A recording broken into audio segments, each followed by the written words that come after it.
I am here today with Amanda, and I would be doing a huge disservice if I tried to pronounce your last name. We were just talking off camera, and I said, I'm going to throw it to you to introduce your full name. So, Amanda, take it away. What's your full name? Amanda LaFerriere and my wife Meg also co-owns the business with me. I love that. That's why I didn't want to botch your last name. So we appreciate you joining today. And one of the things that because we really haven't met, we talked a little bit on a call or two. You're a new owner, but really it's a unique situation because you took over an existing store, correct? Yeah, that's right. Chanel Kraus was one of the first, I think, Drip Bar owners. A really scrappy RN as a background. Got the place up and going, did a nice job, sold it to a couple in May who didn't have probably as much business acumen and weren't as medical as they probably needed to be. And I think that really took a toll on them. And then we picked it up from them. Our first day was December 1st. And I'm excited to tick through some of the numbers that I think other owners will love to hear about and be very curious as to how you've had so much success in a small amount of time. But before we get there, what is your background and what drew you to like taking over from another owner to own a drip off? Yeah, so I grew up in South Dakota, small town. My grandfather and all of his brothers were small business owners. So I grew Mm, up, we sold tractors to farmers. And so it was just life, right? We had parts on the steps. We were out at the farms all the time. We were just part of the community. And I think I've always aspired to do that. But I took a different route. I went to engineering school. I first started scaling online universities back in the day. And that's where I really got my chops in sales, in marketing, some tech exposure. But it's when I slipped off into product where I was doing product strategy, marketing, software, and my last gig was a product executive of a Silicon Valley startup. Is where I kind of got my legs, I guess, where you get the full P&L management, everything from marketing, tech, business. But I think my true love has always been being a small business owner. mm, So I got the opportunity to fire myself and acquire a drip bar, and I took it. I love that. What is the tractor of choice, by the way? The chapter of choice. The tractor of choice. You Oh, sold the tractor of tractors. choice. Yeah, we don't talk about the green tractors in our house. It's always the red tractors. Although I think the green tractors technically stomped all over the red tractors a long time ago. Duly noted. So here's what I love. I started to pull your numbers quite a while ago, and December. So we'll backtrack. So November, right? You weren't there yet. That particular store, and what store are we talking about, and where are you at now? Just so for the owners that don't know where you're at. Yeah, we're the Lee Summit store in Missouri, right outside of Awesome. Kansas City, Missouri. Yes. So I started to pull numbers starting in November because you weren't really there at that point, and they were doing about 20K a month in gross sales, 21,000 bucks. They did about $1,491 in memberships. Um, you go to December and it ticks up 29,000 bucks, $1,849 in memberships. But in December, you were really at that point getting organized, trying to right? Probably some organized chaos going on in December. You didn't really fully start putting forth your strategy, right? That's right. Yep. What was December like? Just with everything trying to get executed on. Yeah, so we took the time to get to know our customers. We took the time to Mm, get to know our staff, get see how it was operating, kind of understand the business a little bit. There was obviously a lot of just transferring access and things of that nature. And we had done our due diligence. We knew a competitor had come down the street. They were friends of ours, actually. oh, And so we knew the competition was raising. We knew there was, some ups and downs in the numbers, and that really it was going to be whether or not we could turn it around. So some of the things we learned and kind of focused on was, for example, we had very boutique hours. We were closed Tuesdays. We were mm, closed at 4 a lot of days. And so we knew we needed to expand the hours, but we needed to do it on a P&L that couldn't really afford it with $21,000 of top line sales.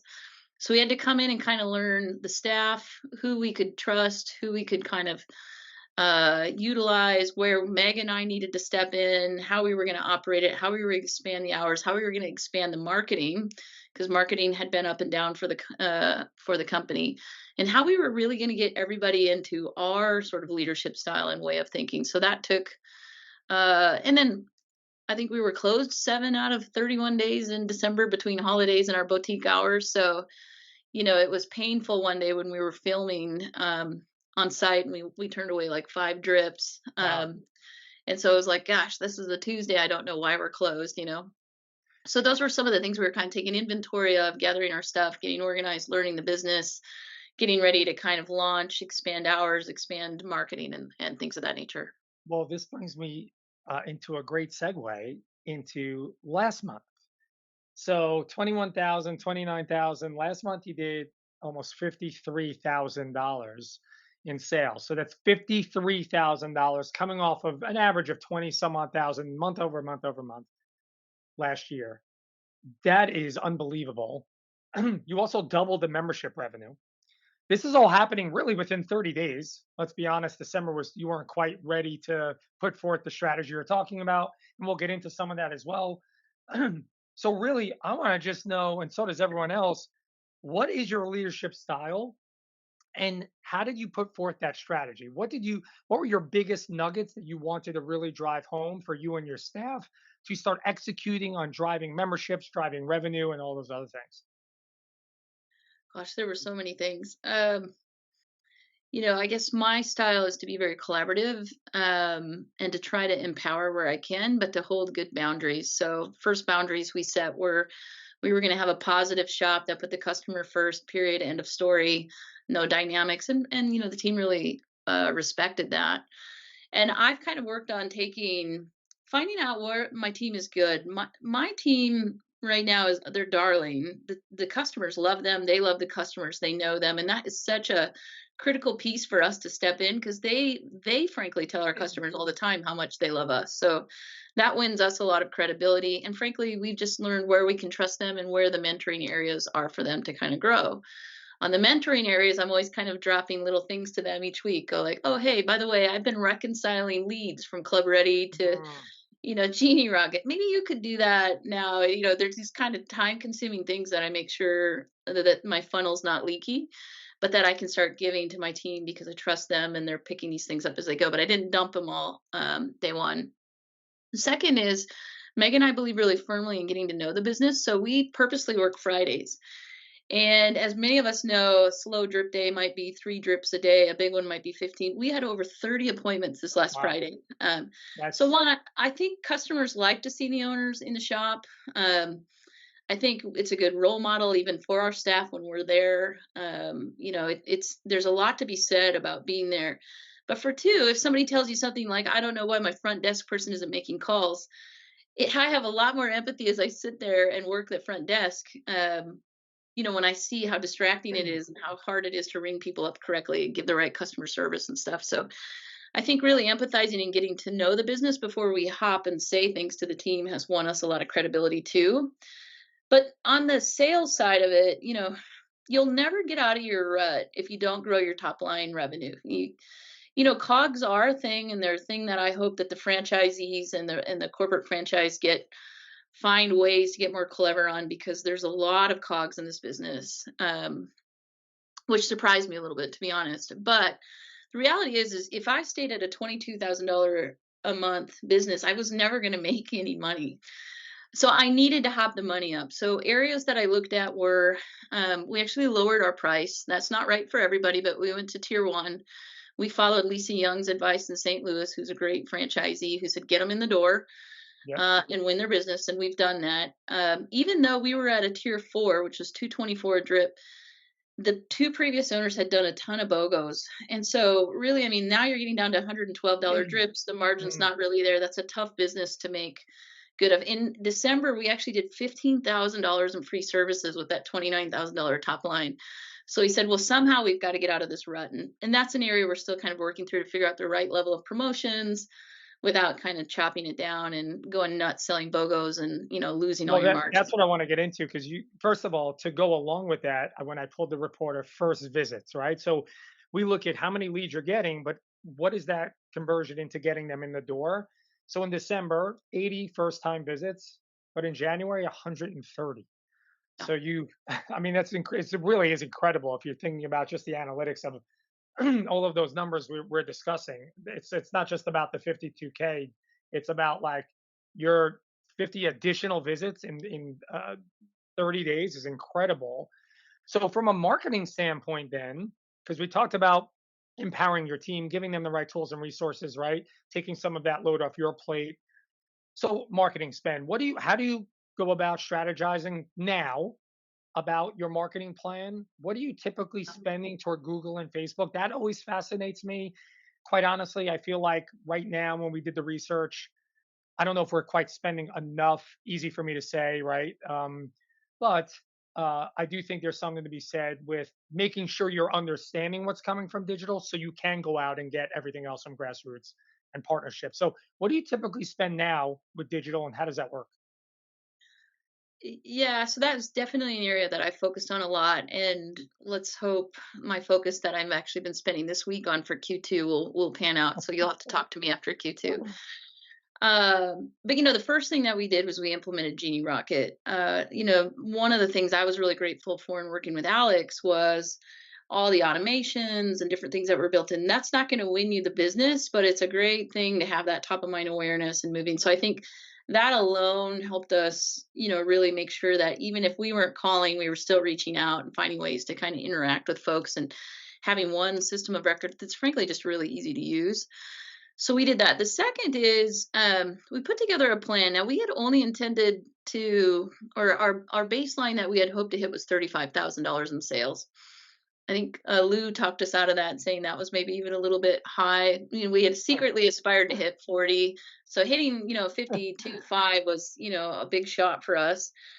But in general, I like to spend 10% of what I want my gross sales to be. So if I want my gross sales to be 50,000, I need to be prepared to spend 5,000. Hmm. If I want to spend, if I'm making 22 like we did in November before we picked it up, had I have only spent $2,200, it's my opinion I would be a $22,000 a month store. And so that's part of the liquidity that Meg and I brought to the table is saying we're going to be spending a little bit deeper to grow. And so we probably spent about $4,000 in marketing, maybe $4,500 in marketing in January to get the 52.5. Now we got a little bit of lift from friends and family and different things of that Sure. nature. And I'll talk about some of where we focused on, but that was really important to us. And the way that I've been working with Drive, I specifically picked Drive because my mentor, Lisa Young in St. Louis, told me they really work with you. And that's been my experience is that, and I know that we have a lot of great vendors, but they've really worked with me. So I actually laid down my vision for them. And I said, by the end of the year, I want to make $100,000 a month in top line. I know that my drip business is only going to go so far. You can only Yep. plan the new drips and the hangover drips and the flu drips and some of that for so long. I said the first thing I want to lean into is weight loss. And there's a lot of ways that you can lean into weight loss without saying semaglutide, right? And so we worked with Drive and we worked with Reagan to create kind of a meta pixel by taking all the email addresses of everybody who's purchased Sema and giving them to our agency, not to us, so that can start training our pixel to start Yeah. looking for that. And then we stayed away from words like, believe it or not, you can say fat loss, you can't say weight loss. We say weight management program, we don't say weight loss program. And so what we're trying to do is drive interest in. And as that interest gets driven in, it's a little bit of a harder sell. So that's kind of where our focus has been now on tracking sheets and Genie Rocket, making sure that we convert those. But $30,000 of our revenue last month was semaglutide, some existing and then some new. And now we're actually just starting to kind of tap into tirzepatide with everybody else. Yep. So hopefully, that kind of continues. I don't want to over index on SEMA because who knows, what the future of that is. So what I'm actually working on with Drive right now is retargeting. In a general rule of thumb, it's 6 times more affordable to get people back than it is to go Hmm. recruit new. And so we're focused on the promotions that Reagan sends out. We're focused on referrals, on converting into memberships. And frankly, for memberships, we've had a hell of a good time. Sorry if I can't swear, but People Just have heard the showing word hell people. before. It's okay. Okay. Our drips are 174, so it's really easy to talk to somebody who comes in and Hmm. say, "Hey, for 280, you can get 3 drips and you're on this membership." And our spiel is really a long-term sale. It's like we cut our prices because we don't want you to do wellness in lumps. We want you to do wellness all the time, and Love that it. really resonates. And so we've been able to set up a lot more uh, memberships with that. The next for us will be mobile, packages. I'm really into health support. I've got 2 guys right now doing alpha lipoic acid. Both started out as 6 or an 8 out of 10 with their neuropathy pain and are at a 2. Wow. I personally take high vitamin C and believe very much in the power of high vitamin C. So those health support drips are ones that we noticed our team didn't have a lot of training or knowledge in because they hadn't sold a lot of them. So we're actively kind of doing those and doing small pilots. So you better bet that one of the next things we want to do is come out, be much more into the health, because that's a whole nother stream of revenue that we'll want to do. And then, we bought this business really hoping that the drip bar, and I think it's on the horizon to do bioidentical hormones, because that's the space we want to sit in is nutrition, hormones, wellness, insulin resistance. We think if we can nail that, there's no reason we shouldn't be $100,000 business a year, a month. Sorry. I fully agree. I mean, 100%. There's a lot to unpack there that I love. I think what comes across clearly is that you're an owner that understands the business KPIs, but more importantly, you're using the KPIs to drive strategy. I always tell people in my younger years, I would just think I had a great idea and then I would tell the team to execute on it, but it really wasn't rooted in anything. Yeah. Now it's more along the lines like if I'm going to strategize around something, it better be rooted in something. And so you've taken a look at all that. What are the current promos that are you're sort of comfortable with now that you're seeing leads come in from? Just curious. I mean, I know that changes every now and then. We're in February right now. What promos are you currently running? I mean, obviously, the buy 2 months, get 1 free, I think we'll always do. And then we really like the idea of highlighting a drip. So last month, and our team came up with this idea, so I cannot take credit for this, but they did a Galentine's. Now, I think we all know the Vitality drip, for whatever reason, maybe it's because it talks about libido, is one drip that people just don't buy that often. Yep. So we really took advantage of that promo to do a $99 Vitality drip for Galentine's Day. We invited everybody in. We had charcuterie, chocolate covered strawberries, and we had tried what we called them a sip and drip a time or two. One was successful because of friends and family, and one was not. We focused on new customers, and we had 15 register, and nobody showed up. So this time, what we said was, it really makes a difference if we're going to have 15 people show up to know if they're going to show up. So we just offered a free fluid upgrade if they prepaid. And we had over 15 people prepay. We had 15 customers come in. Some brought new customers, and they just tried the Vitality drip. So I think that for us is, I've noticed a lot of people seem to get in a rut, and my sales team seems to get in a bit of a rut. They all have sort of a drip they like to sell, or they're more confident in selling. And so we focused on, like, what is that drip that goes along with the theme of this month that we can really highlight, give it for a deal. And then now, we found people would come in and choose the Vitality drip, just because they didn't want to pay 174. And we're okay with that. If they're trying different things, that's great for us. So what is that? You mentioned like your staff. Let's just talk briefly about that. What is the workflow like? What is the sales process like? So you have a dedicated front desk manager, part-time salespeople there. Then they move them to the back of the house with the nurses. What is that? What is that dynamic like? So we have a lead nurse manager and a lead front desk manager, and they love to Nice. work together. And so what we've done is we position them Monday through Thursday to basically run kind of the bulk of the business. They work 10 to 7. On Fridays, Meg and I work 10 to 5, but now it's gotten so busy we've pulled a PRN shift in with us. And then Saturdays we're open 10 to 5 as well. We focused on being really consistent. We open up at 10 o'clock every day. We're closed at 7 Monday through Thursday, trying to pick up that after hours crowd. And that has been successful for us. We've heard feedback from our customers that now that we're open later and now that our costs are more in line with down the street, people are bringing their business back to us. So Mm, that's good, because I think we had lost a little business to them. So we always have to think about what are our competitors doing down the road. We don't always have to price match them. I think we can do some things on experience. I think we have better drips, but we can't be too far out yep. of the backyard in order to pick them up. And then we have PRNs. I have a part-time PRN that works Saturdays, and then a group of part-time PRNs that rotate through. And in the summer, we'll probably open on Sundays because we have a lot of lake hangover traffic, bunch of 50 to 60-year-olds tying their pontoons up. So we want to get that traffic and the walk traffic too. What I did was I incentivized my two that work Monday through Thursday because I know that Meg and I are going to run the business like our own. So then, and I don't feel like I can lose the business on a Saturday. So if I can get them Monday through Thursday to work really, really good. So what we did is we created cliffs. They can get a heck of a bonus if they hit at least 45,000 in sales. And we may not hit that this month. I think we're going to come in just shy. And to be honest, we're okay with that. It shows them that's the cliff. You can make this, $1,000 a piece bonus if you hit it. Everything up from there just kind of ladders up about 250 every 5,000. And we watched that last month where they were pulling in, a business right at the end. I think we had like an $8,000 day because they were just looking for, which is what I Wow. want. It makes it a little lumpy at the end of the month, but I'll take it.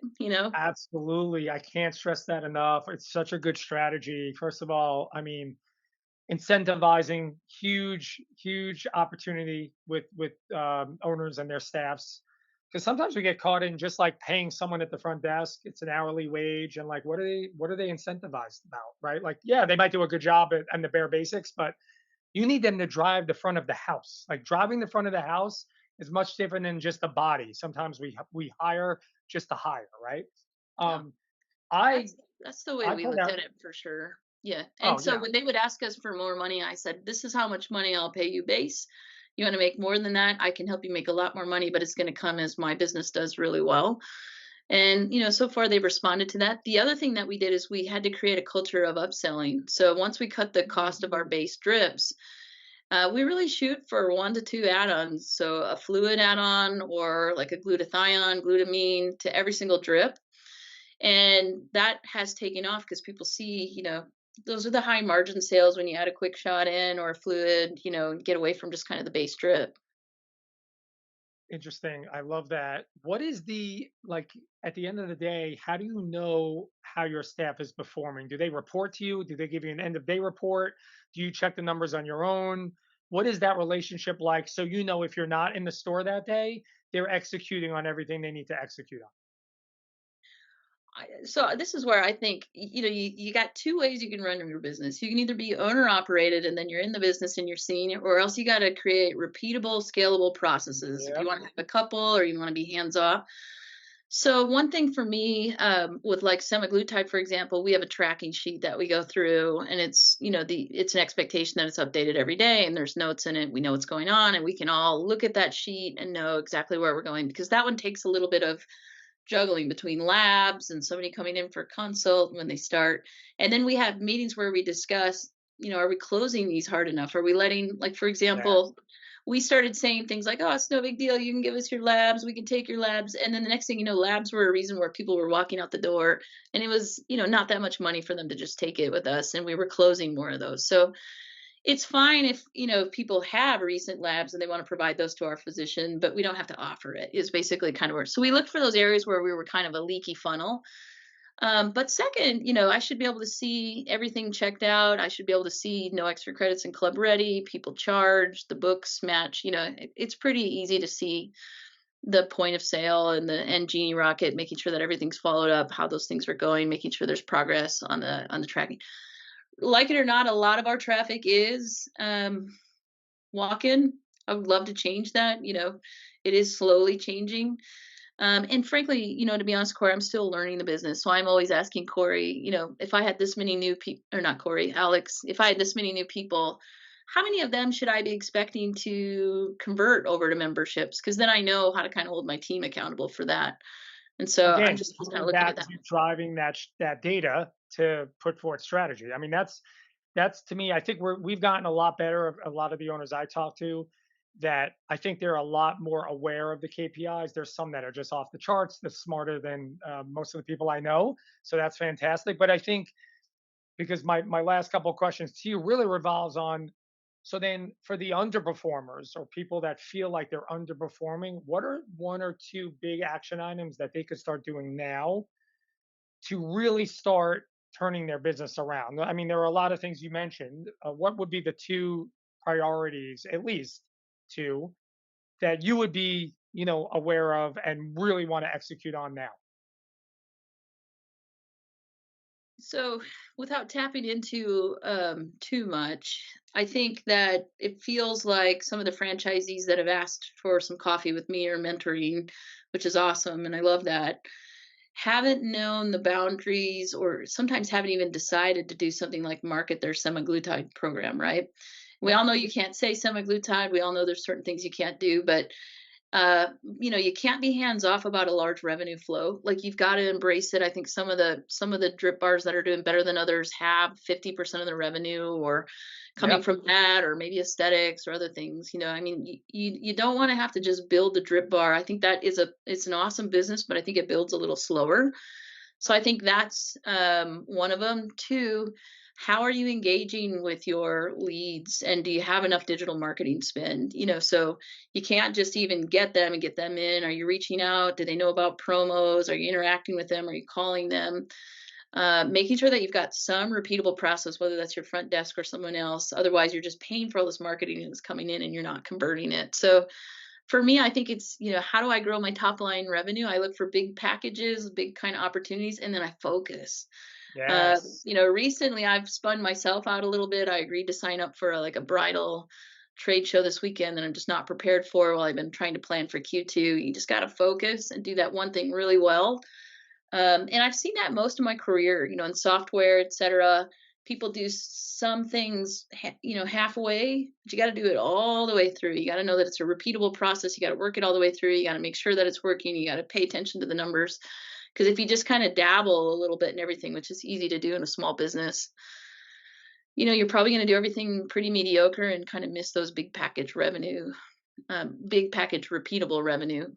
I fully agree. You spot on. Understanding your marketing, where that lead flow is coming in terms of how much you're spending, and understanding your top line revenue. There is no. Um, it's not ironic that you have Wonder Woman in back of you. So it's phenomenal. It's very apropos. And I want to thank you, even though we've talked briefly, but again, amazing job. And listening to you, it's not a surprise to me. Probably not to Alex either. Why you are where you are. I know sky's the limit. You're gonna be very successful. You have a great um, mentor in Lisa. That goes without saying, and the numbers that she does and how she executes on her strategy. So, something about that state between that and the Kansas City Chiefs, I don't know what it is, but it We're is what it winners out is. here. Yes. But Amanda, thank you very much, and I'm excited for people to listen to some of what you said today, and we'll talk soon for sure. Oh, thanks for having me. It's been a joy, and thanks for letting us participate in the drip bar. Absolutely. All right.